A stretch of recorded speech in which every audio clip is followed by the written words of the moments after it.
chapter, first of all, we will discuss some of the common problems faced by these groups like weavers, iron smelters, and factory owners in our country under British rule. So, we are going to discuss some of the common problems. आज हम सिर्फ common problems discuss करेंगे, and Monday we will discuss about the special weaving, why our country was famous. ठीक है? तो जब भी इन groups की बात आती है at that गुरकरण से properly, जब भी इन ग्रुप्स की बात आती है तो सबसे पहले हमारा जो टॉपिक है वो है development of cotton industries in Britain. हमारी कंट्री में सबसे ज्यादा वीवर्स जो थे वो क्यों अफेक्टेड हुए? Because of the development of cotton textile in Britain. इसके पीछे क्या हिस्ट्री है? Earlier our countries cotton textile was famous in the world, और हमारी कंट्री को सोने की चिड़िया कहते थे because at that time gold coins were prevalent in our country. But later on when Britishers came in our country, तो हमारी कंट्री उनके लिए क्या था? एक मार्केट था। मार्केट का मतलब क्या होता है? जिसमें उनको सबसे ज्यादा यहाँ पे क्या मिलता था? Textile, cotton textile. वो हमारी कंट्री में टेक्सटाइल यानी कि हमारी कंट्री का बना हुआ कपड़ा वो लेने के लिए यहाँ पे आए, और ये टेक्सटाइल जब यूरोप गया तो यूरोप में इसकी डिमांड बहुत बढ़ी। पर जब ब्रिटेन में ही इंडस्ट्रियलाइजेशन यानी कि ब्रिटेन में ही इंडस्ट्रीज बननी शुरू हो गई, तो अब ब्रिटेन को हमारी कंट्री से कॉटन टेक्सटाइल नहीं चाहिए था, बल्कि क्या चाहिए था? Raw cotton. फिर हमारी कंट्री जो था, मतलब जो पहले कॉटन टेक्सटाइल एक्सपोर्ट करते थे, now they start exporting raw cotton. तो ये जो है, ये रीजन क्या है? Because of development of cotton textile in Britain. तो वीवर्स सबसे पहले हम फर्स्ट ग्रुप पढ़ेंगे। वीवर्स का मतलब होता है जो वीविंग करते हैं, कपड़े को बुनते हैं, टेक्सटाइल जो बनाते हैं। तो पहले हमारी कंट्री में इनकी डिमांड थी, लेकिन बाद में हमारी कंट्री में इनकी डिमांड नहीं हुई। तो what happened to these people? इन वीवर्स के साथ क्या प्रॉब्लम्स आई, कैसे इन्होंने अपनी प्रॉब्लम्स को फेस किया? Because at that time government was colonial, so that's why government took no responsibility of these weavers, and many weavers they became unemployed. ठीक है? तो हमारा यहाँ पे टॉपिक क्या है? How did the development of cotton industries in Britain affect textile producers? हम दोनों ही पढ़ेंगे, weavers का भी पढ़ेंगे, टेक्सटाइल प्रोड्यूसर्स यानी कि जो कपड़ा बुनते थे, या फिर जो कपड़े प्रोड्यूसर्स यानी कि जो कपड़े की जिनकी फैक्ट्रीज थी या जिनका जो ऑनर थे, उनको इसका क्या नुकसान हुआ? लॉस पढ़ना है हमने, हर तरह से लॉस पढ़ना है। नंबर 1, सबसे पहले कंपटीशन। इसका रीजन क्या है? कंपटीशन। ब्रिटेन में इंडियन कंपटीशन किसके बीच में था? पहले ये समझो, किसके बीच में कंपटीशन था? एक तरफ था ब्रिटेन टेक्सटाइल, ब्रिटेन की टेक्सटाइल वर्सेस इंडियन।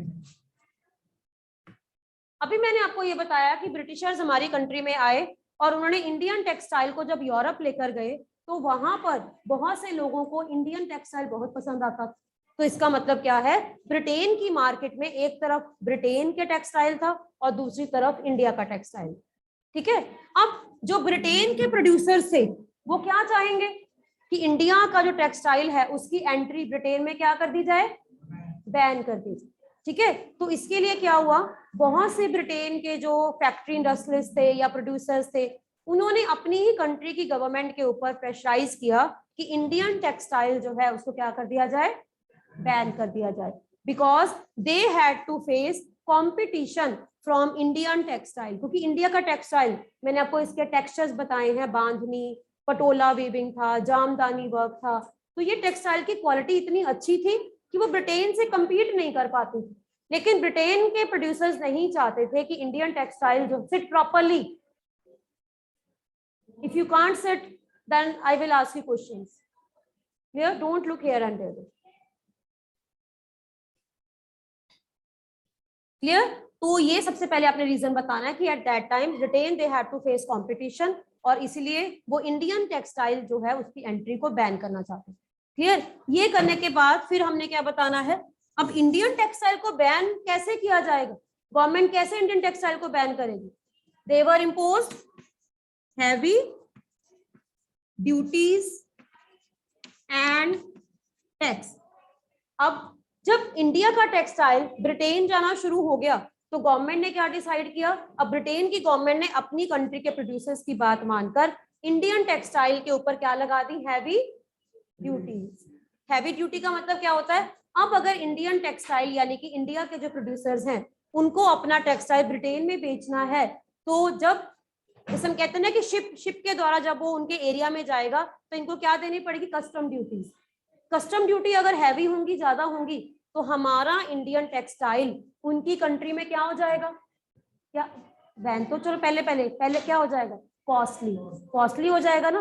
अब अगर इंडियन टेक्सटाइल कॉस्टली हो गया तो ब्रिटेन के लोग ये वाला खरीदेंगे, ये वाला खरीदेंगे, ब्रिटेन का खरीदेंगे। तो सब शुरू में ब्रिटेन गवर्नमेंट ने क्या किया, इंडियन टेक्सटाइल के ऊपर हैवी ड्यूटीज लगा दी गई, टैक्स लगा दिया गया, और इससे क्या हुआ, इंडियन प्रोड्यूसर्स यानी कि इंडियन प्रोड्यूसर्स और इंडियन वीवर्स को इसका लॉस हुआ, क्योंकि अब उनका टेक्सटाइल ब्रिटेन में कॉस्टली हो गया और कॉस्टली कपड़े को लोग नहीं खरीदेंगे, और धीरे धीरे हम ये कह सकते हैं कि इसका असर किसके ऊपर, डिमांड, यानी कि ब्रिटेन में इंडियन टेक्सटाइल की डिमांड क्या होगी, हाई होगी या लो,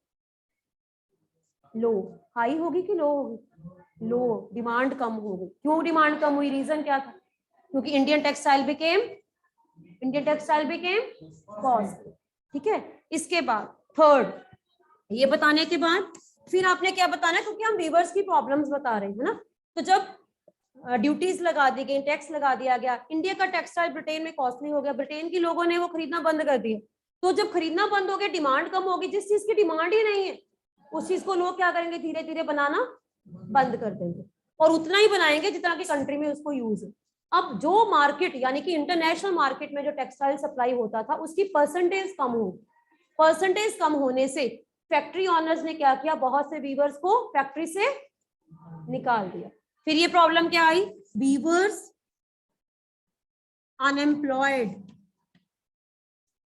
अनएम्प्लॉयमेंट इन वीवर्स, तो ये प्रॉब्लम आई। हम बता रहे हैं कि ब्रिटेन में कॉटन टेक्सटाइल इंडस्ट्रीज के डेवलप होने से इंडिया में यानी कि किस तरह से प्रॉब्लम्स आई, तो वो बता रहे हैं कि मेनी वीवर्स बिकेम अनएम्प्लॉयड। फिर हम एक 2 लाइंस में बता देंगे why they became unemployed, because now in Britain Indian textile became costly and demand was reduced, and for that many factory owners and industrialist उन्होंने क्या किया, they terminated the weavers. Terminate का मतलब होता है जॉब से निकाल देना, and now these weavers were unemployed. अब अगर वीवर्स अनएम्प्लॉयड होंगे, जो लोग कपड़ा बनाना जानते हैं उनका काम ही नहीं होगा, तो या तो वो बेचारे लेबर का काम करेंगे, या रोड्स कंस्ट्रक्शन का काम करेंगे, या लेबर हाउस एक्टिविटीज का काम करेंगे, और इस तरह से हम ये कह सकते हैं कि जो इनका सदियों से जो इनके कस्टमरी राइट्स है, कस्टमरी का मतलब होता है जो इनकी फैमिली आफ्टर फैमिली जो आर्ट था वो धीरे धीरे क्या हो गया, हाँ जी, yes, any doubt, Aastha, Mehak, Navroop, Paramjeet, Shivam, am I audible to you, okay ठीक है, हाँ जी। इसके बाद अच्छा, ये प्रॉब्लम भी अभी कम नहीं थी, इसके बाद तो अभी और प्रॉब्लम शुरू होनी थी। क्या प्रॉब्लम शुरू हुई, ब्रिटेन में लोगों ने इंडिया का टेक्सटाइल छोड़कर ब्रिटेन का टेक्सटाइल खरीदना शुरू कर दिया, क्योंकि ये कॉस्टली हो गया था, ये सस्ता हो गया था। अब ब्रिटेन की कई इंडस्ट्रीज ने क्या किया, वो वहीं से सेटिस्फाइड नहीं थी, अब उन्होंने अपनी कंट्री की गवर्नमेंट को क्या बोला कि अब उनका ब्रिटेन टेक्सटाइल कहां पे भेजा जाए, इंडिया। अब आएगा fourth, coming of British textile in India, यानी कि 50% तो लॉस ऑलरेडी हो रहा था। अब नेक्स्ट जो लॉस है वो क्या हुआ, ब्रिटेन की इंडस्ट्रीज यानी कि ब्रिटेन की मिल में, ब्रिटेन की इंडस्ट्रीज में बना हुआ कपड़ा अब धीरे धीरे ब्रिटेन गवर्नमेंट ने क्या किया, उसको इंडिया में भेजना शुरू कर दिया। अब दोनों तरफ से कंपटीशन, ब्रिटेन में भी कंपटीशन फेस किया। अब जब ब्रिटेन क्लॉथ यहाँ पे आया तो स्टार्टिंग में पता क्या होता है, जब भी प्रोड्यूसर्स ने अपनी चीज को की पब्लिसिटी करनी होती है ना, तो वो आपको कुछ ऐसे इंसेंटिव्स देते हैं कि आप उनकी तरफ अट्रैक्ट हो। सपोज इसका मैं छोटा सा एग्जांपल देती हूँ, एक शॉप है पिज्जा शॉप, उसने क्या किया, एक आपको ऑफर दिया कि वेडनेसडे बाय 1 गेट 1, ठीक है। आप हर वेडनेसडे इंसेंटिव का मतलब क्या है कि आप वीक में बाकी डेज नहीं, लेकिन वेडनेसडे को जरूर खाओगे, क्योंकि आपको पता है कि आपको एक के साथ एक फ्री मिले, ठीक है। और 2 months 3 months 4 months तक करते करते फिर अचानक से वो स्कीम क्या हो जाएगी, बंद हो जाएगी। लेकिन अब आपको उसकी क्या पड़ चुकी है, टेस्ट की आदत पड़ चुकी है। अब आपने जब भी पिज्जा लेना वहीं पे जाओगे, अब सोचोगे कि चलो बाय वन गेट वन नहीं है, जो 30% ऑफ है, 20% ऑफ है, 10% तो ऑफ है, नहीं भी ऑफ मिला कोई बात नहीं, क्योंकि आपको उसके टेस्ट की इतनी आदत पड़ चुकी है कि आप कॉम्प्रोमाइज नहीं करो और आप वहीं से ही खरीदो। लेकिन सेम ऐसा ही ब्रिटिशर्स ने भी क्या किया, उन्होंने जब अपनी कंट्री का क्लोथ इंडिया में इंट्रोड्यूस किया, इसका रेट क्या कर दिया, कम किया, क्योंकि उनको पता था कि इंडिया के लोग कभी भी अपनी कंट्री का क्लोथ छोड़कर फॉरेन क्लोथ नहीं खरीदेंगे। लेकिन हमारे इंडियंस उस टाइम पीरियड में उनके ऊपर वेस्टर्न होने का, वेस्टर्न कल्चर का जो है वो इतना इम्पैक्ट था कि वो अपने कॉलोनियल मास्टर्स को खुश करने के लिए उनकी तरह ही क्लोथिंग पहनते थे, and that's why they started purchasing foreign cloth. उन्होंने क्या करना शुरू कर दिया, फॉरेन क्लोथ को खरीदना शुरू कर दिया। Coming of British textile in India, धीरे धीरे क्या हो गया, ब्रिटेन से हमारी कंट्री में इंपोर्ट, इंपोर्ट का मतलब होता है कि हम उनकी कंट्री से टेक्सटाइल को मंगवाना शुरू हो गए, ठीक है। और इस तरह से हमारी कंट्री ऑलरेडी इंटरनेशनल लेवल के ऊपर भी लॉस फेस कर रही थी, और इवन अपनी कंट्री के अंदर भी हम क्या फेस कर रहे थे, लॉस, क्योंकि अब हमें किसके साथ लॉस फेस करना पड़ रहा था, ब्रिटेन की जो टेक्सटाइल कंपनीज थी या उनके कपड़े के साथ, ठीक है। इसके बाद और फिफ्थ पॉइंट, इनका जो प्राइस था ये हाई था या low, yes, cheap. These foreign goods, जितनी भी फॉरेन गुड्स थी, these were very cheap as compare to Indian, क्योंकि ये मशीन मेड थी, बात में करती है। लेकिन स्टार्टिंग में जब इंट्रोड्यूस किया, इनको बहुत, इनका रेट जो है वो कम किया, ताकि इंडियंस को डिस्करेज किया जाए और फॉरेन क्लोथ को यहाँ पे जो है वो उनकी पब्लिसिटी की जाए। तो हमारी कंट्री में बहुत से लोग जो वेस्टर्न यूथ थे, they started purchasing foreign cloth, ठीक है। तो ये सारा है development of cotton textile in Britain, ठीक है। I am giving you 1 minute, prepare all the topics, और उसके बाद आपने मुझे इसके आंसर देने हैं। हर पॉइंट में क्या एक्सप्लेन करोगे, ये जल्दी से अपने माइंड में सोचो। I am giving you 1 minute, hurry up. These hints have been given and the topic is how development of cotton textile in Britain led to problems for weavers. Weavers को इसकी problems कैसे हुई, हमारी country में जो producers थे उनके लिए प्रॉब्लम्स कैसे हुई। तो these are hints, with the help of these hints you can explain. आपने सिर्फ हिंट्स ही नहीं बताने हैं, आपने इनको एक्सप्लेन भी करना है इन 2 और 3 लाइन। लेकिन आपको हेडिंग क्लियर होना चाहिए कि हर हेडिंग में आपने लिखना क्या है, स्टोरी की तरह आपने इसको लर्न करना है, ठीक है। Yes, Astha, Gurnoor, Mehak, Navroop, Paramjeet and Shivam. Prepare this. Hurry up. I'm going to ask you. You will explain me. Britain में कॉटन टेक्सटाइल की मिल्स या डेवलपमेंट होने से इंडिया को कैसे लॉस होगा, तो वो हमने पूरा रिलेशन बताना है इसका। स्टार्ट करेंगे हम कंपटीशन, ब्रिटेन के कंपटीशन से। फिर हमने बताया कि इंडिया को लॉस हुआ क्योंकि उनके ऊपर हैवी ड्यूटीज लगा दी गई। अब इंडिया के लिए ब्रिटेन में बिजनेस करना कॉस्टली हो गया। उसके बाद चलो उनके पास इंडियन मार्केट थी, इतना बहुत था, ठीक है, नो डाउट वीवर्स अनएम्प्लॉयड हो गए, लेकिन अभी भी कुछ फैक्ट्रीज, कुछ इंडस्ट्रीज में इंडियन क्लोथ जो है वो बन रहा था। लेकिन और ज्यादा लॉस कब आया, जब हमारी कंट्री में ब्रिटिश क्लोथ और ब्रिटिश गुड्स जो है वो फ्लडेड का मतलब होता है कि नंबर ऑफ गुड्स इंक्रीज। तो ऐसे में इन वीवर्स को, प्रोड्यूसर्स को और प्रॉब्लम फेस करनी पड़ी। एंड उसके बाद फिर हमने बताना है कि इनका रेट कम था, स्टार्टिंग में इन्होंने इनका रेट बहुत कम रखा इंसेंटिव्स के लिए, ताकि इंडियंस जो हैं वो इंडियन टेक्सटाइल को छोड़कर ब्रिटिश टेक्सटाइल जो है, ब्रिटिश गुड्स खरीदे। These were very cheap and machine made also, ठीक है, क्योंकि वो लार्ज नंबर ऑफ अमाउंट के लिए तैयार की जाती थी और इसलिए इनका रेट सस्ता भी था। लेकिन बाद में धीरे धीरे जो है वो फर्क पड़ा। लेकिन स्टार्टिंग में हम ये कह सकते हैं कि हमारी कंट्री में सबसे ज्यादा प्रॉब्लम्स किनको आई, वीवर्स को प्रॉब्लम आई। Clear, hurry up, any doubt, any doubt बेटा?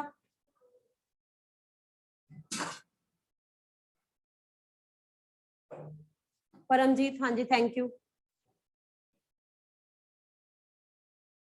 Try to explain in your own language. It doesn't mean I am just explaining you. Try to explain in your own language. These are the hints. With the help of these hints, you can explain. Clear? Any doubt? हाँ जी, जयवंत, हाँ जी। Topic को बेटा अपने points में आपने express करना। Hurry up. हाँ जी, I am asking you how development of cotton textile in Britain led to loss for weavers. यानी कि डेवलपमेंट में जब बड़ी बड़ी फैक्ट्रीज बनी शुरू हुई तो इसका वीवर्स, इंडियन वीवर्स को क्या लॉस हुआ, कैसे लॉस हुआ, क्या रिलेशन है? हाँ जी।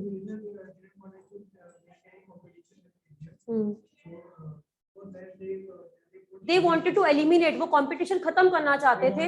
हाँ।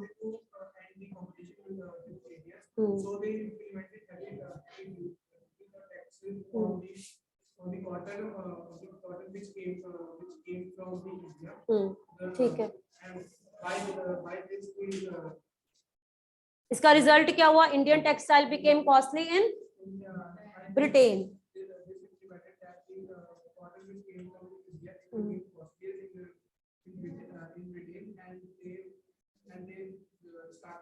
Buying their own cloth. हाँ ठीक है। Then demand was reduce for Indian textile, so many weavers in India unemployed, क्योंकि कुछ फैक्ट्रीज को बंद कर दिया गया क्योंकि उनकी डिमांड ही नहीं थी, और कुछ फैक्ट्रीज थी वो सिर्फ इंडियंस के लिए प्रोडक्शन कर रहे थे। अब जो इंडियंस के लिए प्रोडक्शन कर रहे थे उसके लिए भी क्या हुआ? That coming of foreign cloth in India. Then हाँ जी, many people in India, they started buying Indian, they started buying foreign clothes. Why? Because they wanted to please their colonial masters. वो अपने मास्टर्स को, अपने जो भी उनके British officials को इम्प्रेस करना चाहते थे, उन्हीं की तरह ड्रेसअप करके। ठीक है, और इसीलिए हमारी कंट्री में धीरे धीरे इंडियन टेक्सटाइल जो है उसकी इंपॉर्टेंस कम हो गई। और रीजन क्या था? फॉरेन गुड्स जो थी cheap as compared to Indian textile. Clear है ये? ठीक है, any doubt बेटा? If you have any doubt you can ask. सभी पॉइंट्स को ना एक जो है वो इंटर रिलेटेड, आपके पॉइंट सारे ना, ये नहीं होना चाहिए कि आपने कोई भी पॉइंट बताया, जब भी आप कोई भी पॉइंट बताओ इंटर रिलेटेड होना चाहिए ताकि पॉइंट्स अपने आप बनते जाए। ठीक है, और स्टोरी की तरह उनको लर्न करोगे तो इट विल बी बेटर। अब ऐसे ही हमने एक पॉइंट लिया वीवर्स की कॉमन प्रॉब्लम्स, अब हम लेते हैं common problems for iron smelters. Iron smelters, यहाँ पे स्मेल्टर्स का मतलब क्या है? हमारी कंट्री में स्मेल्टर्स मतलब ऐसे पर्सन जो आयरन को पिघलाने का, स्मेल्टिंग का काम करते थे, और उससे अलग अलग तरह के जो है वो और भी मेटल्स बनाई जाती थी। और हमारी कंट्री में ये बहुत फेमस था। आपने टिप्पू सुल्तान की फोर्स वुड स्टील जो है उसका नाम सुना है कि कैसे उस टाइम पर में स्टील मेकिंग होती थी, तो दे वर वेरी एक्सपर्ट। लेकिन at that time when Britishers came in our country, first of all they were very, you can say they wanted to buy Indian wood steel. लेकिन जब development Britain में हो गई, अब हम यहाँ पे कॉटन की जगह क्या कर देंगे? Development of iron and steel in same. Question वही है, आंसर वही है, लेकिन अब हमने किनकी प्रॉब्लम्स बतानी है? स्मेल्टर्स की। Then development of iron and steel in Britain. Britain को जब तक आयरन एंड स्टील हमारी कंट्री से चाहिए था तब तक वो हमारी कंट्री के साथ प्रॉपर ट्रेडिंग करते थे। लेकिन जब ब्रिटेन की अपनी ही आयरन एंड स्टील माइंस, अपनी ही उनके प्रोडक्शन यूनिट्स बनने लग गए, तब हमारी कंट्री में सबसे ज्यादा प्रॉब्लम्स किनको फेस करनी पड़ी? Iron smelters. ठीक है, तो इसके लिए सबसे पहले हमारा जो टॉपिक है कि why did the Indian iron smelting industry decline. Decline का मतलब क्या है कि हमारी कंट्री की इंडियन जो आयरन इंडस्ट्री थी वो धीरे धीरे जो है वो डिक्लाइन होना शुरू हो गई इन द 19th सेंचुरी। इसका रीजन हमने कैसे स्टार्ट करेंगे? नंबर 1, जिस टाइम पीरियड में हमारी कंट्री में आयरन स्टील की स्मेल्टिंग होती थी तो ये फर्नेस क्या होती है? फर्नेस बहुत बड़ी बड़ी भट्टियां होती हैं जिसमें आयरन को स्मेल्ट किया जाता है, और ये रेजिडेंशियल एरियाज में नहीं हो सकता। क्यों? क्योंकि वहां पे जब इसको स्मेल्ट करेंगे उसके लिए टेम्परेचर बहुत हाई चाहिए, हाई टेम्परेचर चाहिए तो फ्यूल भी बहुत ज्यादा चाहिए, फ्यूल ज्यादा चाहिए होगा तो ये बेसिकली उन एरियाज में ज्यादा होंगे जो फॉरेस्ट एरियाज होंगे, क्योंकि उस टाइम पीरियड में मेनली फ्यूल जो था वो क्या था? Would was required. ठीक है, वुड ज्यादा चाहिए थी तो इसलिए स्टील का नाम ही क्या पड़ गया? Woods steel. क्यों? क्योंकि वुड फ्यूल का काम करती थी और जितना आयरन को स्मेल्ट करते थे उसमें स्टील जो है बनाने के लिए एक प्रोसेस जो था जिसको आयरन स्मेल्टर्स, इंडिया के आयरन स्मेल्टर्स बहुत अच्छी तरह से बनाते थे। लेकिन जब ब्रिटेन में आयरन एंड स्टील की डेवलपमेंट होने लग गई तो ब्रिटेन को अब इंडिया का आयरन एंड स्टील नहीं चाहिए था, तो वो इंडिया का आयरन एंड स्टील जो है वो डिस्करेज करना चाहते थे। इसलिए उन्होंने क्या किया, हमारी कंट्री में कोई भी पर्सन जो है वो अपनी मर्जी से फॉरेस्ट एरिया से फ्यूल नहीं ले सकता, इसलिए उन्होंने क्या किया, हमारी कंट्री के फॉरेस्ट को क्या कर दिया,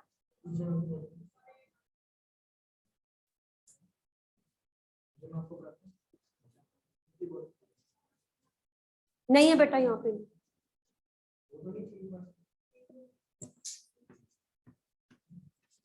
फॉरेस्ट लॉज, ठीक है। ये सबसे पहले अभी याद रखो क्या थे फॉरेस्ट लॉज। ब्रिटिशर्स ने हमारी कंट्री में क्या किया, they implemented some forest laws. क्या था ये फॉरेस्ट लॉ, इन फॉरेस्ट लॉज के अकॉर्डिंग कुछ फॉरेस्ट को क्या कर दिया गया, रिजर्व कर दिया गया। रिजर्व का मतलब कि उसमें जो है वो इंडियंस की एंट्री टोटली बैन कर दी गई, और जो प्रोटेक्टेड फॉरेस्ट भी थे उनमें से भी अगर फ्यूल लेना है या किसी भी तरह से ग्रेजिंग के लिए एनिमल्स को एंट्री करवानी है तो उनके लिए इंडियंस को क्या पे करना पड़ता था, टैक्स, परमिशन। तो फॉरेस्ट लॉज इंप्लीमेंट करने से सबसे ज्यादा लॉस किनको हुआ, स्मेल्टर्स, क्योंकि now they were not free to acquire any kind of wooden facilities या फ्यूल और any other of forest material from the forest areas. तो नंबर 1 हमने ये बताना है कि ब्रिटेन में iron and steel industries develop होने से इंडिया में लॉ शुरू हो गया, और ये इसकी शुरुआत कहां से हुई, Britishers they started enacting many kind of forest laws to stop the movement of people in the forest areas, ठीक है। अब इससे क्या होगा, जो आयरन स्मेल्टर्स हैं उनको प्रॉब्लम क्या होगी, उनके लिए वुड, चारकोल जो है, क्योंकि मेन स्टील बनाने के लिए क्या यूज होता था, या तो वुड या फिर चारकोल, ठीक है। इसकी जो अवेलेबिलिटी थी वो कम हो गई, less available,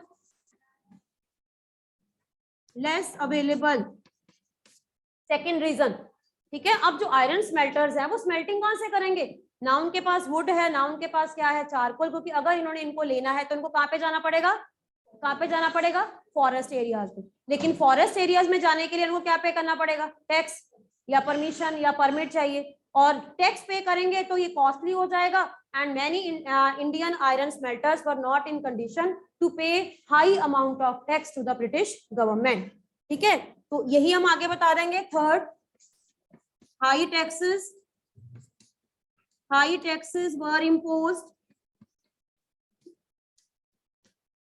by the forest department।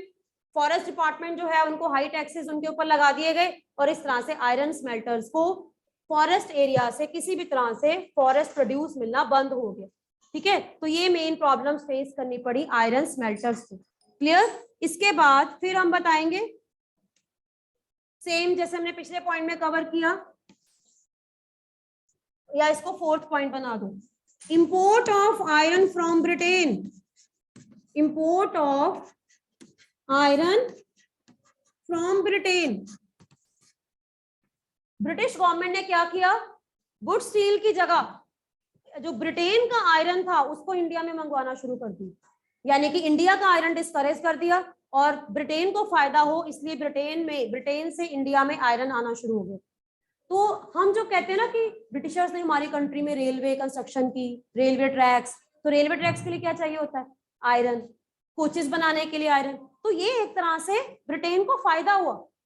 हम कहते हैं कि हाँ जी ब्रिटिशर्स का आना हमारे लिए ब्लेसिंग्स है, क्योंकि यहाँ पे आके उन्होंने हमारे लिए रेलवे कंस्ट्रक्शन स्टार्ट की, लेकिन हमारी कंट्री में शिप बिल्डिंग, आयरन या बहुत से ऐसे प्रोजेक्ट्स हैं जिन प्रोजेक्ट्स के लिए आयरन एंड स्टील कहाँ से आता था, ब्रिटेन। तो फायदा तो उनको ही हुआ ना, उनकी कंट्री की गवर्नमेंट को फायदा हुआ, उनकी इंडस्ट्रीज को फायदा हुआ। तो ये भी एक प्रॉब्लम है कि इंपोर्ट के आने, यानी कि जब आयरन को यहाँ पे इंपोर्ट किया गया तो हमारे इंडियन आयरन को डिस्करेज कर दिया, और बहुत से ऐसे आयरन स्मेल्टर्स थे जिनका काम जो भी वुड स्टील वो बनाते थे, धीरे धीरे दे बिकेम अनएम्प्लॉयड। तो ये रीजन आप बताओगे, that lower the demand of local smelters, यानी कि जो लोकल पीपल थे, लोकल आयरन स्मेल्टर्स थे, उनकी डिमांड कम हो गई, और धीरे धीरे दे बिकेम अनएम्प्लॉयड। क्लियर? तो ये है सारी आयरन स्मेल्टर्स की प्रॉब्लम। ये भी हमने कॉमन प्रॉब्लम बतानी है कि आयरन स्मेल्टर्स को क्या क्या प्रॉब्लम्स फेस करनी पड़ी। स्टार्ट इसका भी कहां से है? Development of iron and steel in Britain. कैसे स्टार्ट करोगे? फर्स्ट हेडिंग क्या होगा? फर्स्ट हेडिंग में क्या बताना है? हाँ जी, development of iron and steel industries in Britain, this led to loss to iron smelters. First point आपका बनेगा फॉरेस्ट लॉस। फॉरेस्ट लॉस में क्या बताओगे? yes, in India Britishers they reserved the forest areas, and in some of the protected areas Indians were given freedom to take anything, but they needed permission or taxes. ठीक है? And for that we can say that now Indians were not free to collect wood and charcoal for making iron, and this was very costly. ये costly हो गया। और उसके बाद third आपने बताना है import of iron coming from Britain, वो start हो गया। देन इससे क्या हुआ? हमारी कंट्री के जो लोकल स्मेल्टर्स थी उनकी डिमांड कम हो गई अब। तो उसके बाद दे became unemployed, and many iron smelter जो थे दे लेफ्ट देयर जॉब। उन्होंने अपना ये वाला काम बंद कर दिया और दूसरा काम शुरू कर दिया। क्या काम शुरू किया होगा? एग्रीकल्चर वर्क, या फिर हम ये कह सकते हैं लेबर का काम, या उस टाइम पीरियड में जो ब्रिटिश गवर्नमेंट कंस्ट्रक्शन कर रही थी, रोड्स मेकिंग, कैनल डगिंग। तो इस तरह से हमारी अपनी ही कंट्री के जो आर्टिस्ट, हम इन आर्टिस्ट की बात कर रहे हैं कि जो जिनका मेन काम था जनरेशन आफ्टर जनरेशन जो स्मेल्टिंग चल रही थी वो उनको बंद करनी पड़ी। ठीक है? ये मेन लॉस उनको फेस करना पड़ा। Any doubt? हाँ जी एंजल, हाँ जी एक्सप्लेन करो सारे पॉइंट्स बेटा। How you can say that development in India, development in England, iron and steel, this led to the loss to iron smelters in India. Number one.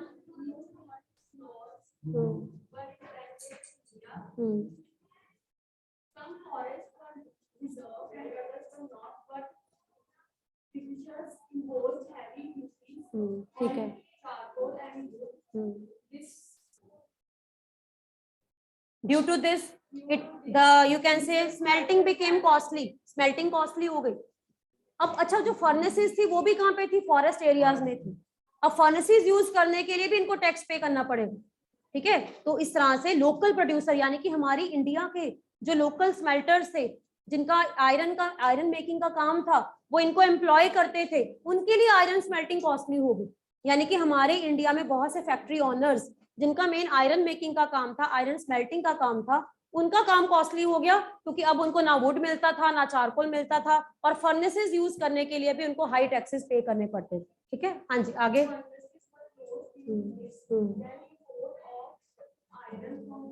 Started coming of Indian iron की demand कम कर दी। और later on किस time period में हमारी country का iron steel सबसे ज्यादा famous हुआ था? फर्स्ट वर्ल्ड वॉर के टाइम पीरियड में, जब टिस्को जो प्राइवेट कंपनी थी, उस टाइम पीरियड में फर्स्ट वर्ल्ड वॉर में जब ब्रिटेन से आयरन कम हो गया आना, क्योंकि वॉर टाइम पीरियड में क्या होता है, कंट्रीज ट्रेडिंग नहीं करती। At that time importance of our Indian industries grew, and TISCO number 1 सबसे बड़ी आयरन एंड स्टील इंडस्ट्री उस टाइम में बनी, और जिसने आयरन स्टील इंडिया में जो है प्रोड्यूस किया। क्लियर? हाँ जी, एनी डाउट? यस, इसी के साथ रिलेटेड क्वेश्चन है। Third is factory owners. Factory owners हमने बताना टिस्को का एग्जांपल लिया है। ठीक है? What help TISCO expand steel production? First world war के टाइम पीरियड में टिस्को कैसे एक्सपैंड किया? क्या क्या रीजन थे? Which were the reasons that help TISCO to expand iron production in Britain, in India? क्या रीजन था? First world war.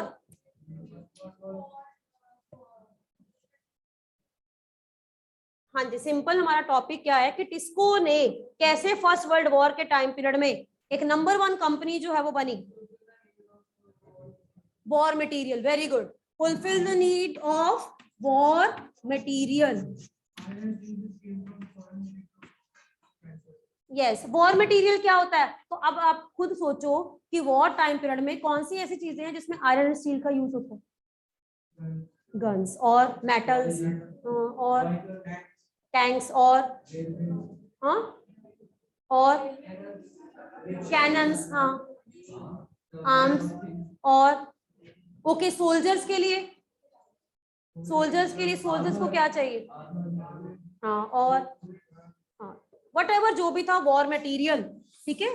टिस्को एक ऐसी कंपनी थी जो प्राइवेट कंपनी थी, और इन्होंने फर्स्ट वर्ल्ड वॉर के टाइम पीरियड में वॉर मटेरियल हेल्प प्रोवाइड करने के लिए काफी जो है वो एक कंट्रीब्यूशन दिया, जिसके कारण हम कह सकते हैं कि स्टील प्रोडक्शन हमारी कंट्री में बहुत बड़ी, ठीक है। और इसमें सबसे इंपॉर्टेंट जो आपने नेम बताना है टिस्को के, इसकी पहले फुल फॉर्म आपको याद होनी चाहिए। What is the full form of TISCO? Iron and steel company, ठीक है। और नाम किसका सबसे इंपॉर्टेंट माना जाता है इसमें? J and Tata. इनको क्या कहते हैं? Father of Indian industry, father of Indian industry. Jamsetji Nusserwanji Tata, पूरा नाम क्या था इनका? और वैसे शॉर्ट फॉर्म कहते हैं जे एंड टाटा, ठीक है। तो ये मेन आपने बताना है कि हमारी कंट्री में वर्ल्ड वॉर के टाइम पीरियड में TISCO factory owners, loss weavers को हुआ, लॉस आयरन स्मेल्टर्स को हुआ, नो डाउट फैक्ट्री ऑनर्स को भी लॉस हुआ, लेकिन इसमें अगर हम टिस्को की एग्जांपल दें तो सबसे फायदा किसको हुआ? टिस्को को हुआ। और टाइम पीरियड कौन सा था? First world war 1914 onwards. हाँ, आ सकता है कोचिज जो वटेवर जो भी रिक्वायर्ड होता है, आयरन स्टील जहां पे भी एज अ रॉ मटेरियल होता है, ठीक है, उसको यही कहते हैं कि वॉर मटेरियल भी हो सकता है। सोल्जर्स को एक जगह से दूसरे जगह जाने के लिए ट्रांसपोर्टेशन की जरूरत होती है, उसमें भी आयरन स्टील का यूज होता है, ठीक है। हाँ जी, एनी डाउट बेटा?